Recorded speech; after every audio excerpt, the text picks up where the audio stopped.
Hello. Good morning, good afternoon, and good evening. Welcome sa ating channel. At bago tayo magpatuloy, pakihingi ng isang like and subscribe. At huwag kalimutang pindutin ang notification bell para lagi tayong updated sa mga bagong upload natin. Okay, so our topic is about finding the equation of a line given a slope and y-intercept. Okay, so let's have example. Number 1, find the equation of a line with a slope of 2/3 and y-intercept of 2. So, ang gagawin natin dito, we have to replace yung slope na 2/3 and yung y-intercept na 2 sa ating equation na y equals mx plus b. Okay? So, kopyahin natin yung y equals yung m natin or yung slope na 2/3. So, 2/3 x. Kopyahin natin si x, then plus yung b or yung y-intercept na 2. Okay, so pwede natin din itong isulat or i-rewrite sa gusto nating equation, yung equation of a line. Okay, so si 2/3 x, i-transpose natin yan sa left side. Okay, so 2/3 x negative. So from positive, magiging negative siya. So negative 2/3 x. Yung y na yan, that is positive y equals 2. So ang gagawin natin dito sa denominator, we have to multiply both members of the equation by 3.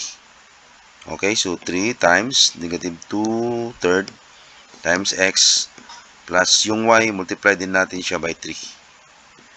Okay, kahit mabaliktad yan, pwede. Si 2, i-multiply din natin yan by 3. So, cancel natin yan si 3. So, na 1. This is negative 2x.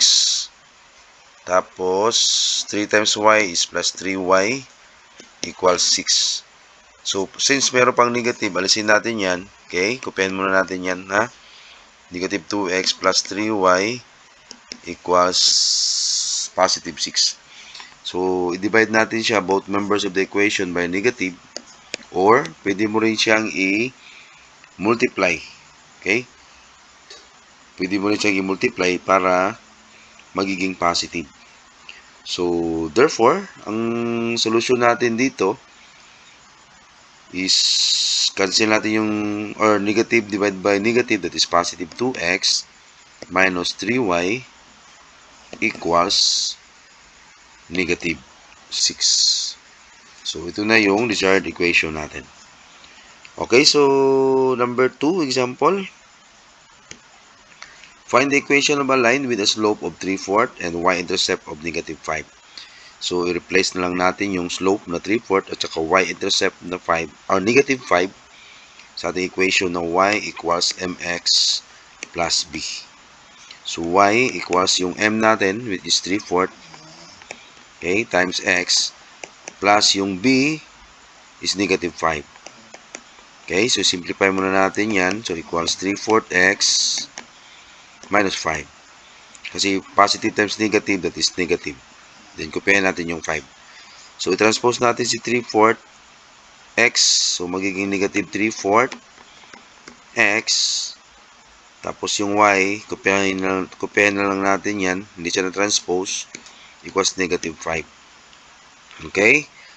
Ngayon, so since meron pang denominator dyan, alisin natin yung denominator by multiplying both members of the equation by 4. Okay, so negative 3/4 times x plus multiply na din natin yan by 4c y. Okay, equals negative 5, multiply din natin siya by 4.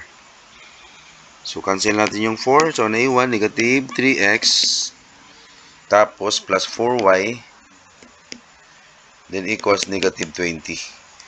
So, since meron pang negative yan, so, ang gagawin natin dyan, pwede natin i-divide both members of the equation or pwede rin natin siya i-multiply.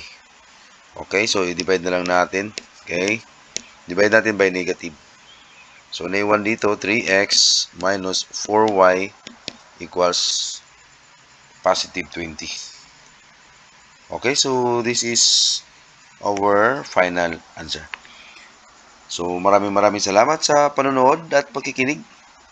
At again, sa hindi pa nakasubscribe, paki-subscribe na lang at huwag kalimutang pindutin ang notification bell para lagi tayong updated sa mga bagong upload natin. Okay, so maraming salamat and God bless.